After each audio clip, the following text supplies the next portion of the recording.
merci de nous rejoindre sur Monaco Info pour une nouvelle édition. Voici les titres de ce mardi 13 novembre. Nous reviendrons sur la 6e édition du Monaco Business, un salon B2B qui a réuni de nombreux entrepreneurs monégasques. Retour sur l'inauguration de l'unité mobile de prélèvement de l'amicale des donneurs de sang en présence de son Altesse Sérénissime le Prince Albert II, ainsi que la présentation de la nouvelle ambulance de la Croix-Rouge monégasque. Nous ouvrirons un chapitre consacré aux commémorations du centenaire de l'armistice du 11 novembre 1918, avec notamment cette exposition à la Maison de France consacrée à la mode durant la Grande Guerre. Puis direction la Meuse, où une délégation des sapeurs-pompiers de Monaco a participé à une cérémonie d'hommage à tous les sapeurs-pompiers morts au champ d'honneur pendant la Première Guerre mondiale. Nous ouvrons donc ce journal avec la 6e édition du Monaco Business. Ce salon B2B a réuni de nombreux entrepreneurs monégasques à l'auditorium Régnier 3. La cybersécurité, les enjeux de la transition numérique en principauté ou encore la blockchain étaient au cœur des conférences débats de cette journée. Reportage avec Chrisinda Tomel. Un salon qui réunit les entrepreneurs monégasques. L'objectif de cet événement, échanger et présenter les spécificités économiques de la principauté. Un rendez-vous qui permet aussi d'analyser les défis actuels en matière d'économie, tout en donnant les moyens aux entrepreneurs d'accroître leur réussite. Conférences, zones d'exposition, tables rondes, workshops et networking. Un salon tourné vers l'avenir qui faisait la lumière notamment sur les nouvelles technologies et sur le développement durable. Monaco Informatique, c'est une société orientée sur le digital. On a plusieurs cœurs de métier. On part sur les couches basses avec les infrastructures, les réseaux. On développe des applications, on travaille sur la cybersécurité. C'est aujourd'hui une équipe de 150 collaborateurs dédiés surtout sur la principauté de Monaco. Cette année, nous présentons Synergy, donc l'énergie de la mer. C'est le chaud froid urbain en principauté, particulièrement à Fontvieille. Synergy, c'est la synergie tout simplement entre l'efficacité énergétique et l'énergie verte, ni plus ni moins, en ce sens que Synergy, c'est l'énergie de la mer.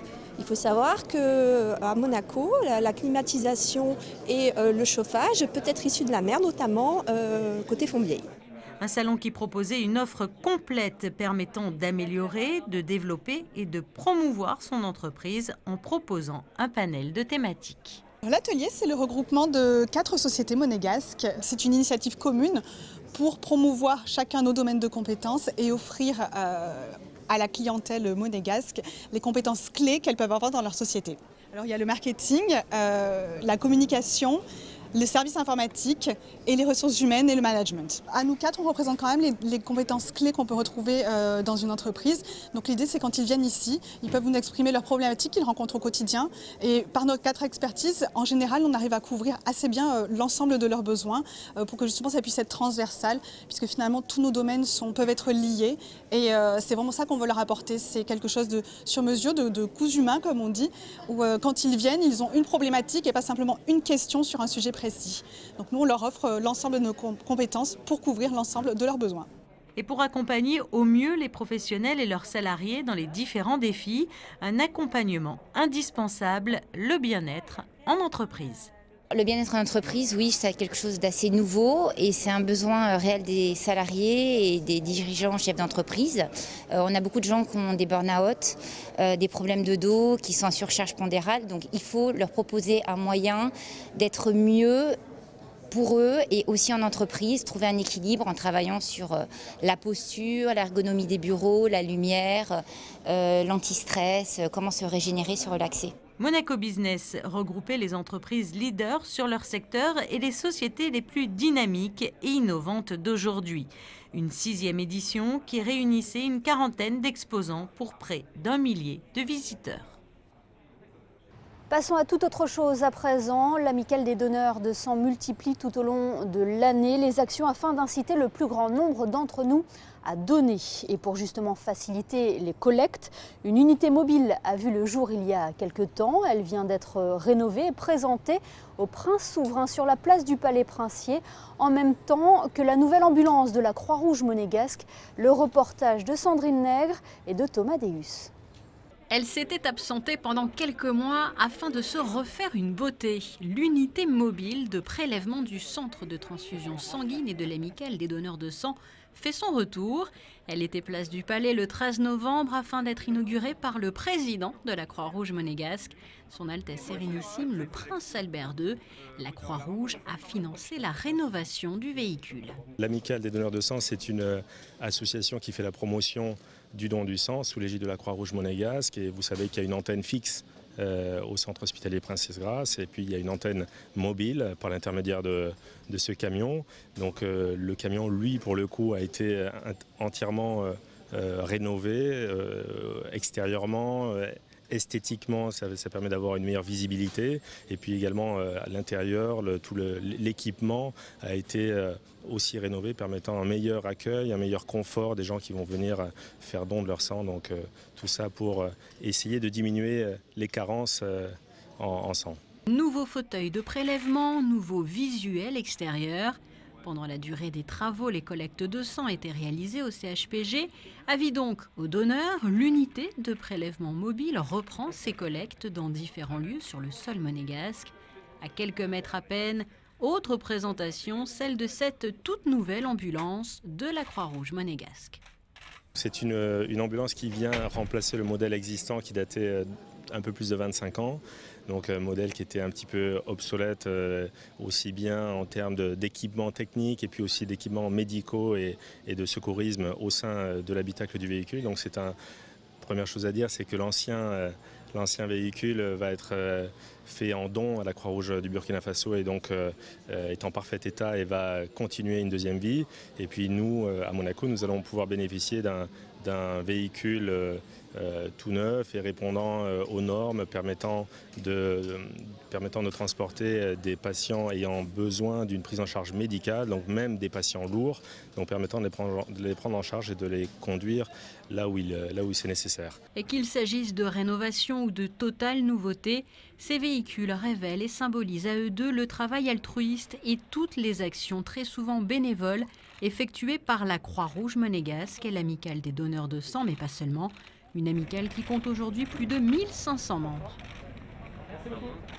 De nombreuses célébrations ont marqué le 100e anniversaire de l'armistice du 11 novembre 1918 en Principauté. Une cérémonie a été organisée à la Maison de France qui, pour l'occasion, a tenu à rendre hommage aux victimes originaires de Monaco, mais également organisé une exposition originale sur la mode en 14-18.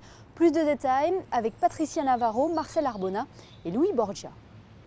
Et si le passé nous parlait aujourd'hui? C'est à partir de ce postulat que les responsables de la Maison de France ont imaginé un programme destiné à commémorer le centenaire de l'armistice de 1918. Jusqu'au 23 novembre, il est possible de découvrir au rez-de-chaussée de l'édifice une exposition extrêmement documentée sur les victimes de la Grande Guerre originaires de Monaco. Nous avons pu avoir accès aux archives de l'ambassade.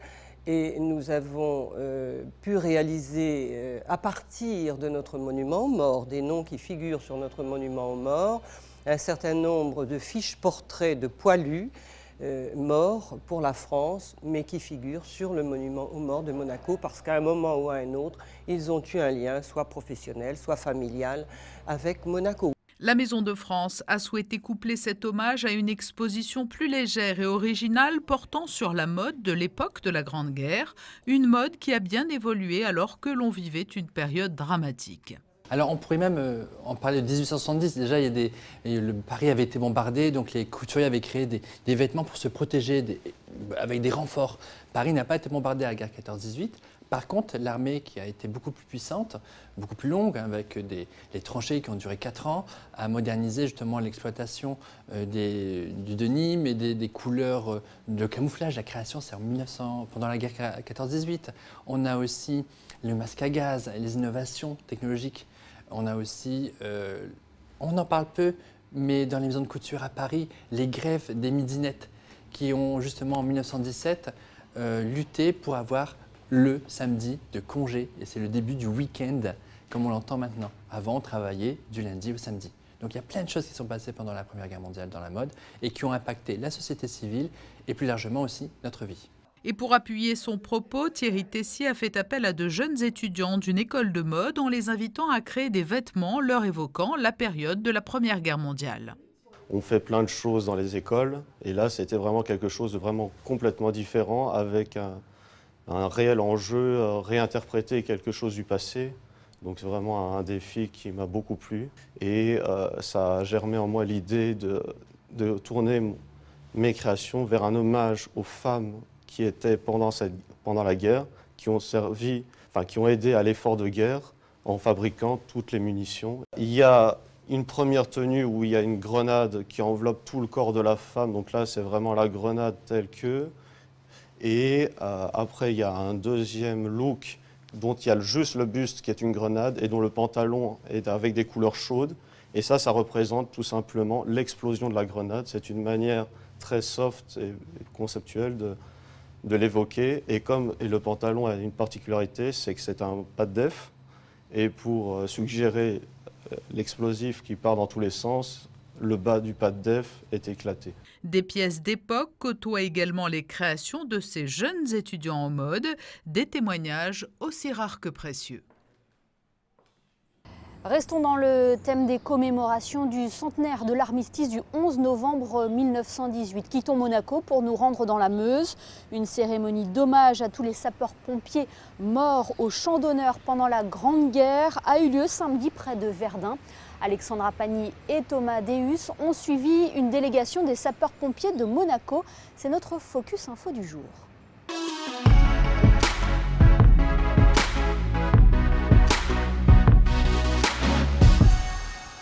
La commune de Verdun, située dans la Meuse, est l'un des symboles de la Première Guerre mondiale. Une bataille qui durera près de 10 mois, faisant plus de 300 000 morts et 412 000 blessés, aussi bien du côté français que du côté allemand. 2 tiers des poilus y ont combattu. Verdun est aujourd'hui la ville la plus décorée de France. Et à l'occasion du centenaire de l'armistice, une cérémonie hommage aux pompiers décédés de cette grande guerre était organisée à quelques pas de cette tristement célèbre bataille dans l'ossuaire de Douaumont. Les sapeurs-pompiers de France ont souhaité, 100 ans après, faire ce devoir de mémoire pour aller rechercher les sépultures de certains, pour savoir où ils étaient positionnés, parce que soldats du feu, soldats du front, en 14-18, ça prenait tout son sens.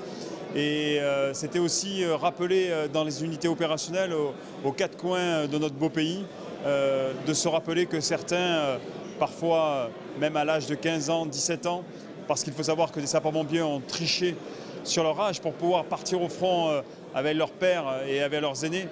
Donc se rappeler que dans nos casernes, nous avions des soldats du feu qui malheureusement n'étaient pas revenus du front.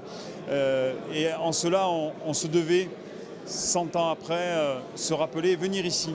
Un lieu qui n'était pas anodin, cet ossuaire est un monument à la mémoire des soldats de la bataille de Verdun. Il abrite les restes de 130 000 soldats inconnus, français et allemands. C'est aujourd'hui un lieu symbolique de l'amitié franco-allemande depuis la poignée de main entre les présidents Mitterrand et Kohl. Lors de cette cérémonie, une plaque rappelant la présence parmi les soldats de nombreux sapeurs-pompiers a été dévoilée.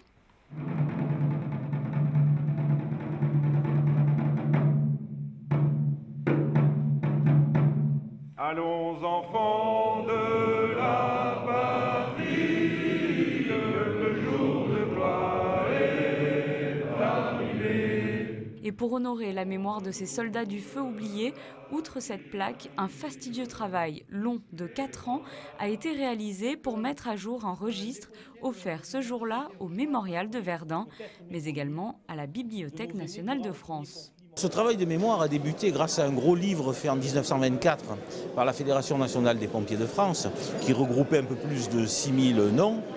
Et en feuilletant ce livre au début du centenaire, j'ai rapidement compris que la couverture rouge de l'ouvrage n'était pas la couleur des sapeurs-pompiers, mais était la couleur du sang de nos pères qui était inscrite à l'intérieur. Le travail de recherche est parti avec une consultation dans toute la France pour essayer de retrouver des plaques de sapeurs-pompiers, avec des contacts avec la principauté via ses autorités sapeurs-pompiers pour les 14 sapeurs-pompiers de Monaco tombés au champ d'honneur. et un travail sur les banques de données que l'on peut trouver au niveau du ministère de la Défense de l'État français. Dans ce registre, on a pu s'apercevoir qu'il y avait plus de 6500 pompiers qui étaient morts au front. Alors pour nous, ça a été un choc de redécouvrir cela. Et on voulait terminer les centenaires en refaisant une mise à jour de ce registre parce qu'il n'était pas exhaustif. Et donc il était intéressant de pouvoir, et c'est ce qui se passera cet après-midi, de pouvoir le remettre à jour, le remettre en forme. Et puis surtout, le travail est mis en ligne à partir de midi aujourd'hui sur le site de la Fédération, qui permet ainsi à tous les centres de secours, à tous les pompiers de France et bien au-delà, et les pompiers de Monaco bien sûr, de consulter ce qui est en ligne pour savoir où sont inhumés tous les sapeurs-pompiers pour pouvoir leur rendre hommage au moins une fois par an. Des sapeurs-pompiers de toute origine étaient célébrés puisqu'aux côtés des soldats du feu français se sont battus également des Chiliens et des Monégasques. Pour la petite histoire, ou plutôt la grande histoire, je dirais que les sapeurs-pompiers de Monaco étaient tous des Français, et nous sommes toujours tous des Français, hein, militaires français ou militaires monégasques, qui sont donc mis à la disposition de la France à l'occasion de cette grande guerre. Malheureusement, donc, on a payé un lourd tribut à cette guerre, puisque 14 militaires du corps sur les 55 militaires qui ont été donc mobilisés et ont laissé la vie. Il ne faut pas oublier aussi qu'il y a eu de nombreux blessés, et ces blessés sont retournés en principauté, mais malheureusement n'ont pas pu reprendre leurs fonctions de la même façon qu'effectivement avant le conflit. Et parmi ces 14 sapeurs-pompiers monégasques disparus au front, figurait le premier chef de corps des sapeurs-pompiers de Monaco, le commandant Auguste Picandé, aujourd'hui inhumé en principauté.